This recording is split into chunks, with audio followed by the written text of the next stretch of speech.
কবিতা চোখের ভাষা, কলমে প্রকৌশলী মোহাম্মদ মনসুরুল হক।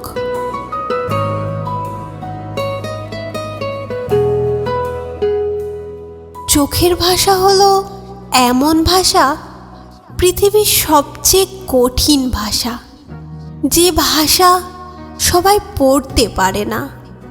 চোখের ভাষা পড়তে হলে হৃদয়ের গভীরে ভালোবাসার প্রয়োজন, যে ভাষা সবার দ্বারা বোঝা সম্ভব নয়।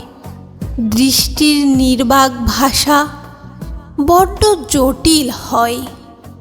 হৃদয়ের অতল গহীন থাকায় চার চোখের মিলন মানেই বিলীন। কল্পনার চোখে পৃথিবী দেখার মতো। চোখের ভাষা না বলা মনের ভাষা। এই ভাষায় আত্মার অন্তর্ধ্বনি ফোটে।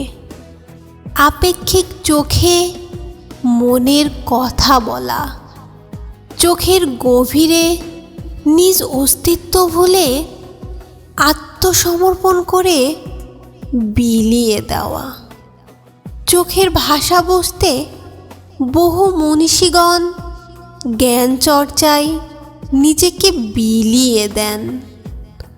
অপরাপর ভাষার প্রতিভা জানার কৌতূহলী মনে জানার আপেক্ষিক ভাষায় চোখের ভাষাকে চাওয়া।